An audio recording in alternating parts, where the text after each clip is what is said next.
Good morning, London. Good morning, Will. How are you doing? Yeah, really good. Thanks, Azaz. How are you? Yeah, navigating these 29, 30 degrees we have for the next 3 days. Yep. That's amazing. Be ready for that, guys. So, our episode today is about if your sales team is unmotivated. So, we are going to be talking about motivation and potentially how to fix it, right? So, salespeople are showing signs of disengagement, not because they don't care, but because many leaders are not truly coaching, right? And we find that many times we speak with customers. So, misalignment is a symptom, motivation is a cost. Is coaching the cure? Okay, we'll try to navigate through the question today. So, we love history. So, in the early 1900s, John H. Patterson at NCR created the first formal sales training program. I think we've mentioned that before. And his method skips daily quotas, rigid control, revolutionized selling at that time. But over a century later, many sales teams are still being led using the same command and control mindset. Only now it's dressed up in CRM dashboards, Slack pings, and 15-minute pipeline stand-ups. The tools changed, but the thinking didn't, right? So we are hearing the concern across some of the boards in some companies we are talking to, right? So teams are look not to be resisting the dynamic pace we are in.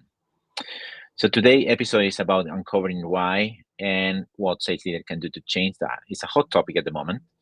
The Journal of Sales Transformation latest edition is centered around this topic, motivation, thanks to Guy Lloyd, director at the Institute of Sales Professionals, for shining a light on that topic, which we will try to make some light today as well. Some of what he has outlined in his article, which is quite nice, and we advise you to read, will be covered today, particularly from a leadership angle. So Will, what's just to get into what are your thoughts? What is coming through in your conversations with leaders right now about this topic? Yeah, so I think the first thing is to sort of unpack really is motivation actually down? And um I did a bit of research before joining you today, Jesus. So I've come prepared with a few stats, but Perfect. I was really interested. According to Gallup and CIPD research, engagement levels have been stagnating. And I was shocked that, in 2023, so, it's a couple of years old, but Gallup reported only 9% of UK employees were actively engaged, and that's among the lowest levels in Europe. So it paints, quite a bleak picture when we're looking at this kind of theme on motivation. There's been a rise in turnover. There's concepts like quiet quitting, that is, certainly emerging. It's new. And then, sadly, when I was looking at, what's the impact of all of this, I mean, the NHS as well has um, done a recent report that there's an increase in work-related stress, anxiety, and depression. All of these factors lead to a unmotivated workforce. So, there's just to say it exists. It's a really important topic to discuss today, and just trying to kind of unpack perhaps what are the reasons behind why that might be. And Yeah. yeah, sorry, No, go Jesus. ahead. Go ahead. Sorry. Go ahead. I mean, recent data indicates that the private sector productivity has declined by 0.6% in 2024, falling below pre-pandemic levels, the pre-financial crisis. And according to the Financial Times, this is attributed to factors such as limited investment in capital, investment in digital infrastructure, and then really importantly, skills development. So I was quite interested in, identifying the reasons why. I mean, other factors can include cost of living, COVID, Brexit, trade negotiations. These are all kind of leading to an environment where it's just challenging and um, quite difficult. at the moment, Yeah, and yeah, potentially leading to lower productivity. yeah. I think it makes sense, right? Because the uncertainty where we are living in with all these dynamics, as you mentioned, when the Brexit came, the cost of living raised up. Then we have wars. We had COVID.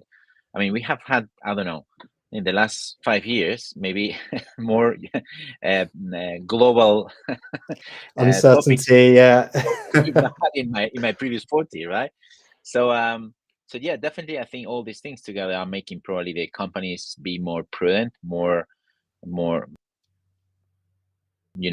this may end up in what the Financial Times is saying about invest limited investment capital, digital. Yes, you have to transform digital, but maybe not being the first one, being like a follower, etc., right? um yeah, I don't know. I mean, I think also, I think we heard from the London Stock Exchange as well, suggesting the UK has been slow to embed technologies, especially, well, they said in the SME market, right? Which they believe they are slow to adopt new technologies and have been slow to innovate. I would say, from our point of view, that yes, this is correct, but probably even is faster than I mean, big companies that may have like big legacies and bigger teams, right? When you have to deploy a technology, imagine that you have I don't know, a workforce of 100,000. You have to deploy the technology. It's a full program of 18 months or 2 years time. By the moment you finish, maybe the technology is obsolete and you need to move to the new thing, right? So it's not something No, no, easy. Will. it's not. I think the other thing that really, stood out for me is, um, do organizations have the right skills embedded within their teams? And yes, there are kind of government incentives like the apprenticeship levy that is being leveraged to address some of these skill shortages.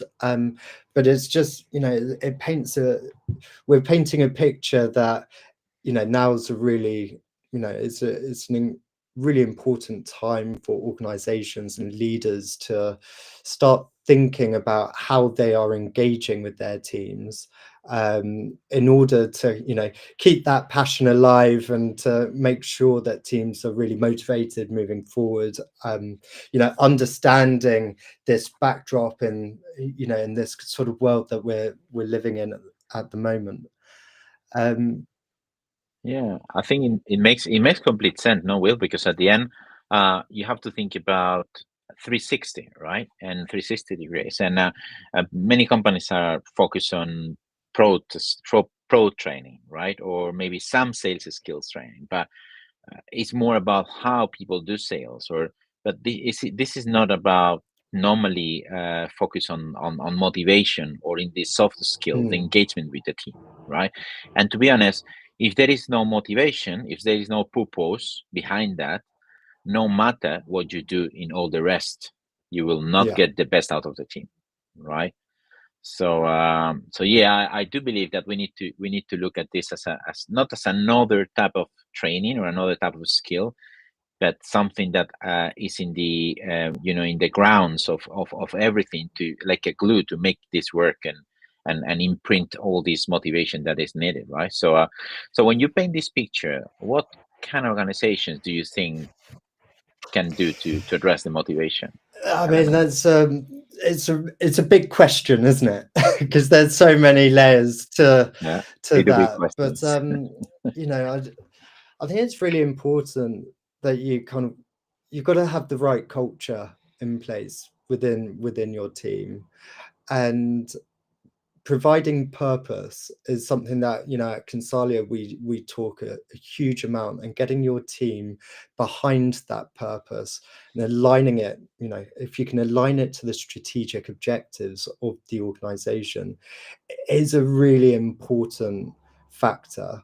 Now, if you can do that as well as tapping into the values of your workforce, then I think that's where we see highly engaged, highly motivated teams. Um, so yeah, creating a common culture is one thing.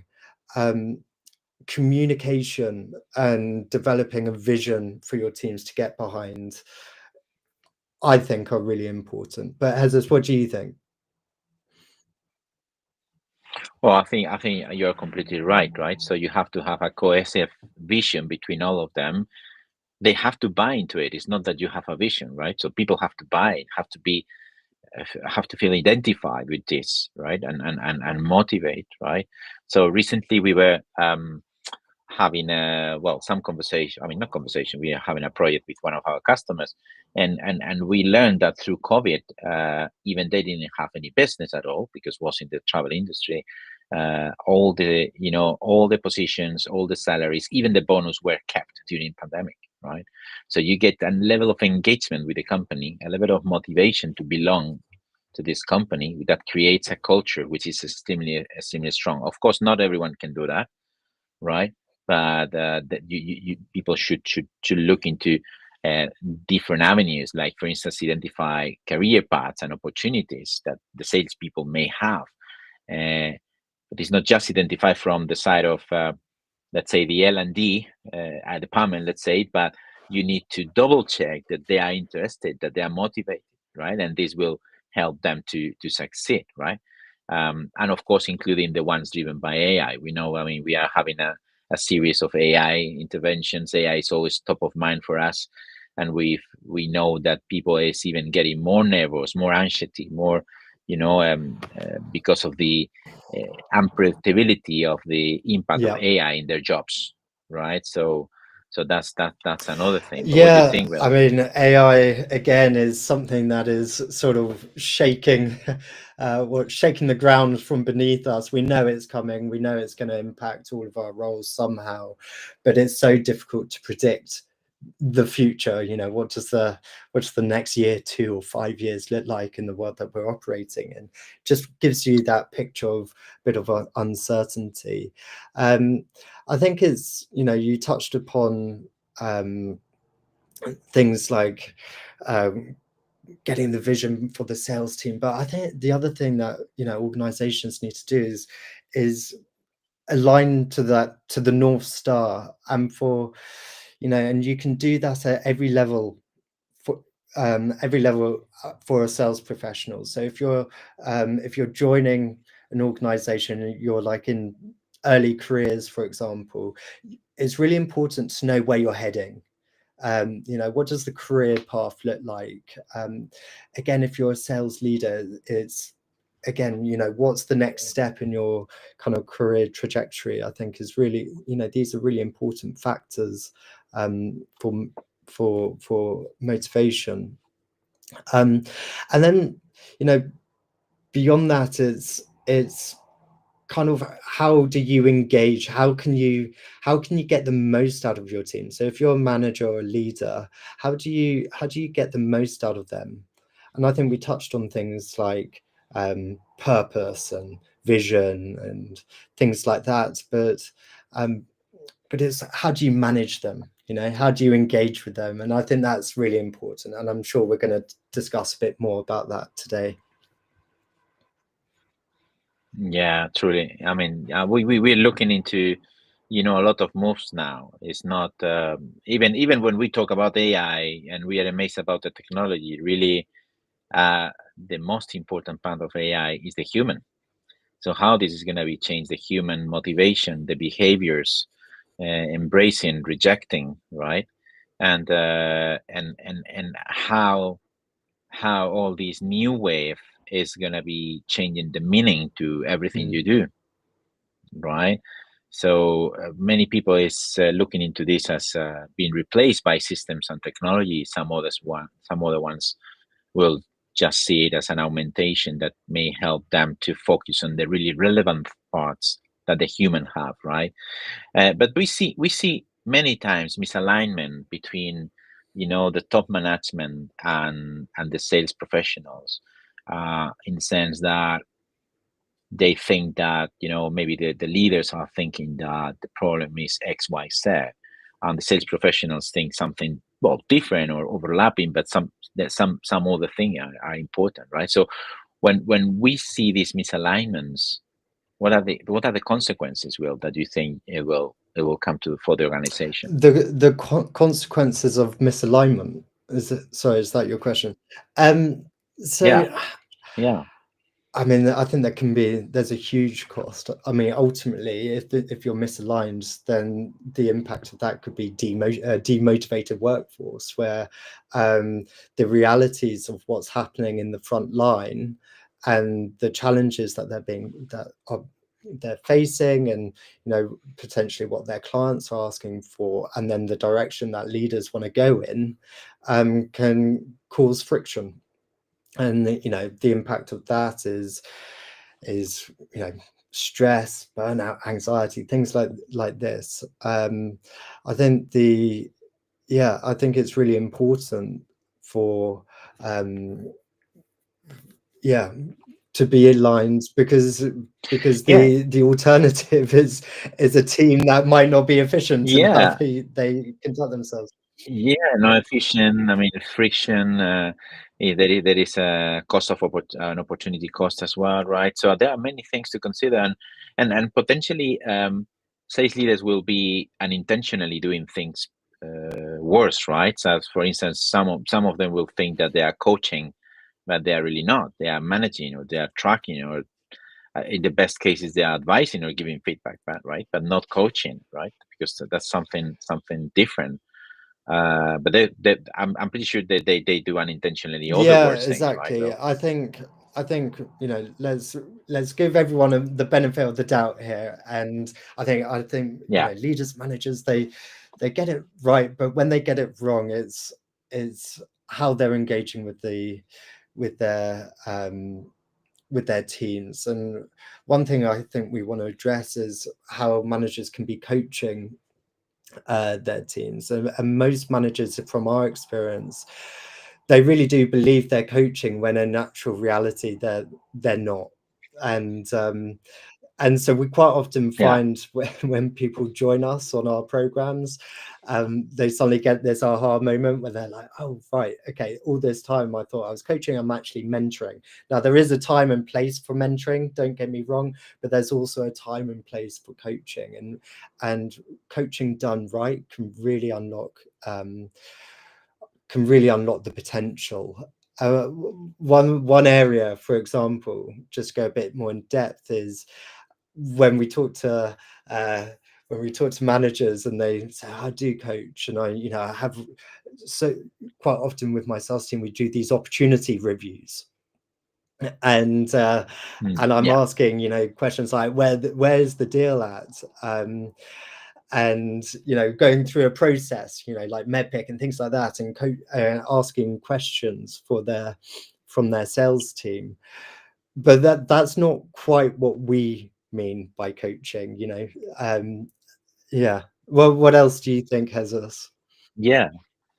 Yeah, I think people, when they try to coach, they normally try to guide the coachee through Yeah, different avenues, right? Which is completely coaching is not like that. So it's an art, really, right? I think people use or think that they're using coaching to, for performance correction, right? So maybe if someone is struggling, then they think, maybe we need to go to coaching. The best impact of coaching is when you take this proactive within your growth strategy, right? I believe that without true coaching, probably the misalignment will become chronic. So reps feel under-supported, communications is more transactional, managers spend all their time solving, not scaling. So let's think about sales profession is very tough, right? You need to be very energetic all the time, looking for funnel, looking for leads. You need to leads that you don't normally have all the information to really make a great proposal. Then you have to investigate, navigate, be empathetic, contact different. So it's not like it's not like an ABC, right? I'm sorry for the accountants, for instance, but it's not like accountancy, right? Which is like guided by the book, right? There will be some exceptions, but this is about human relations, and human relations requires a strong motivation inside to really put into practice everything you've learned about all the yeah. methodologies, etc. Right? But let's get practical. Well, if managers want to turn this around, what I mean, I know the answer you're going to be saying, but what do you think they should start with? Yeah. So The coaching is I guess that there's lots of different types of coaching that one can do, and so I'm there's life coaching, there's professional coaching, etc., etc. And what we're talking about today is kind of professional coaching around the context of sales. I think I think the the really important point around this, as as someone who is doing the coaching, is that it's a mindset, and it's not a meeting. So when you enter Yeah. into that coaching conversation, you're entering it with a type of mindset, and it really is about showing up, creating a psychological safe zone, um, being really curious, um, and to ask, asking the right questions, like very reflective questions, not directive. And that, I think, that can be quite challenging. I certainly had it at times when I've been coached, and I've also been the coachee, when as a manager you feel you have the answer. And you can just tell your coachee, Yeah. try doing it this way, this has achieved results. But it's not that. It's about enabling your coachee to come up with the right answers. um Yeah, sorry to interrupt. People, I mean, to the audience, please be free to do any questions. We will, of course, jump into the questions through the sessions, through the episode. But Will, I think you're completely right. I mean, use the chat for that, or you're completely right, Will. I think there is a balance, right? If you think about, okay, you normally sometimes are, the leader of this person, so you know the answer, so you can advise him, you can mentor him. But on the other side, you have the mm, coaching option. Maybe people say, well, then just we give the answer and that's it. But a coaching way is not giving any yeah, answer at all. It's helping them to discover the answer. And this is very much more powerful than the other way.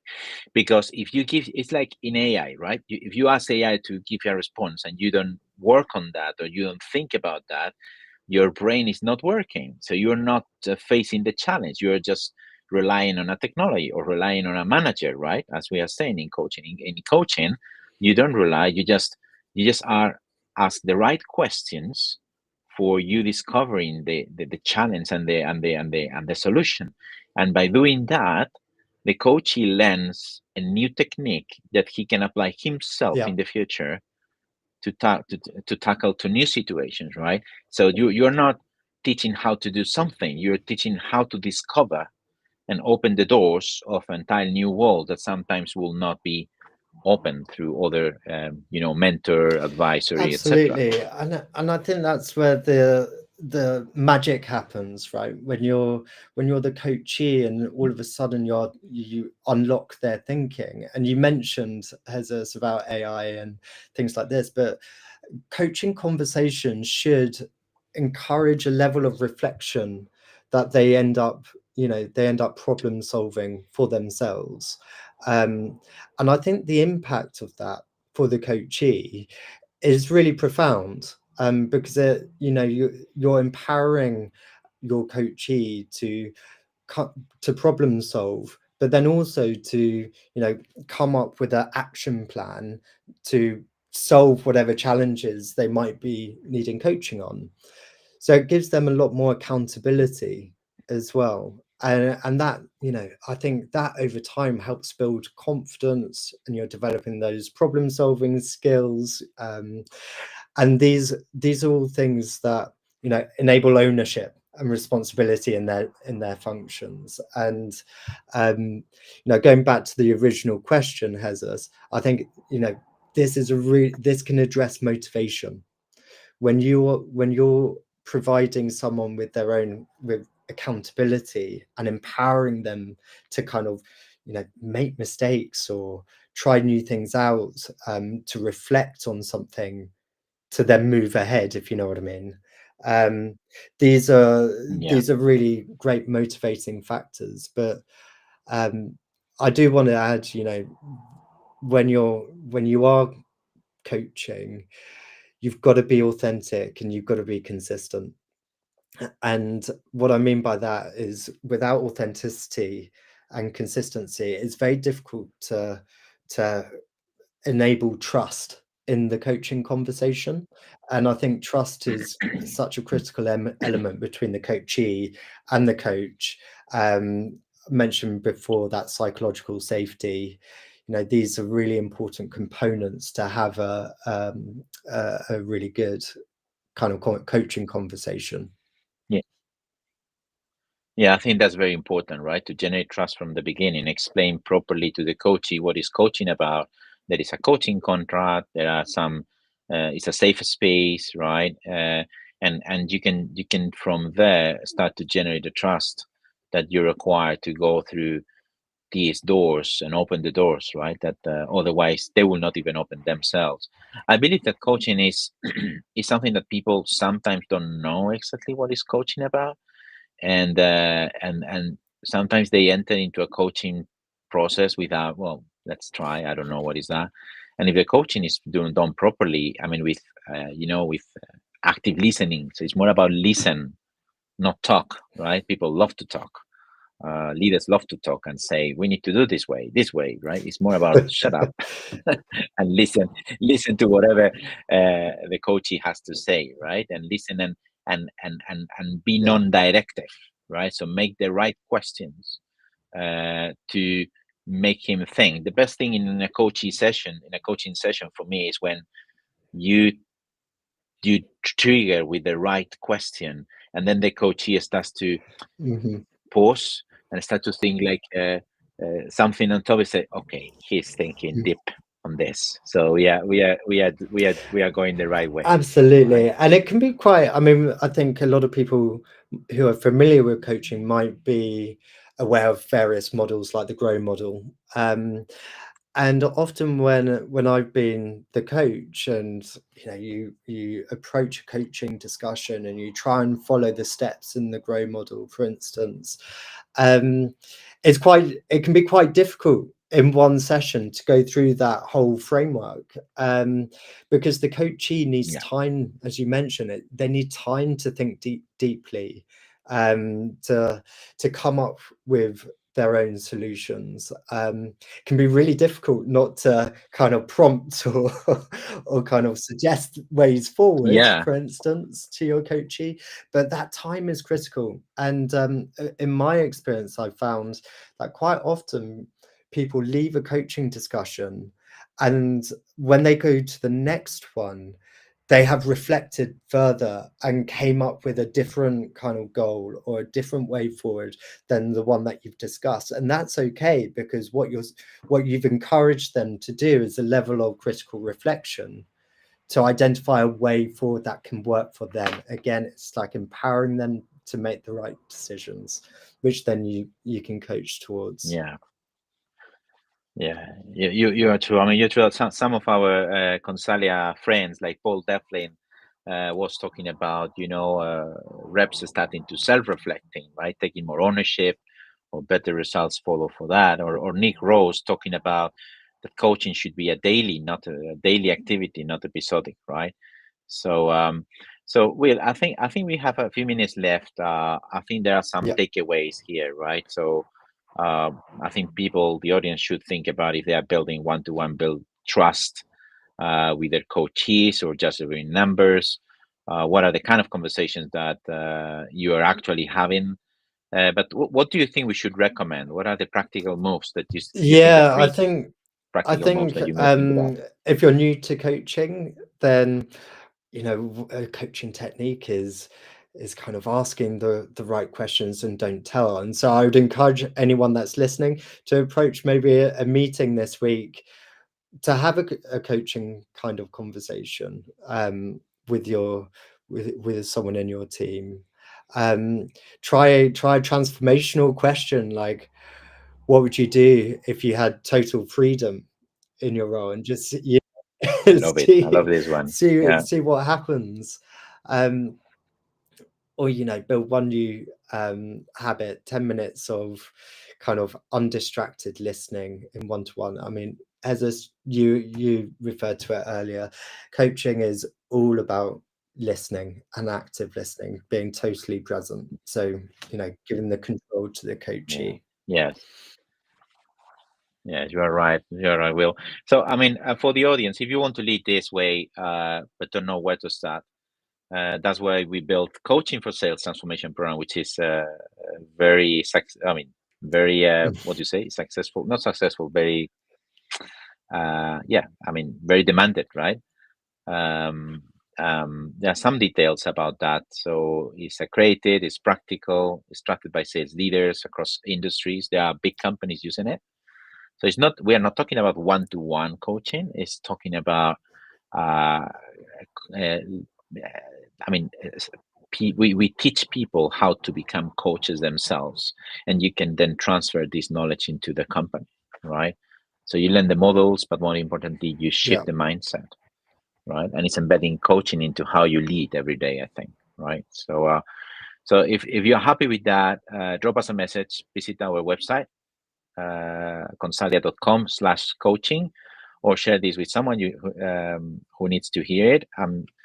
I think we can go for ages talking about coaching with a lot of stories. I think we could do. But yeah, and maybe we can have a follow-up episode. Maybe we can invite a guy from the ISP, Institute of Sales Professionals, to come and discuss his thoughts, or we can talk about some other success stories we have.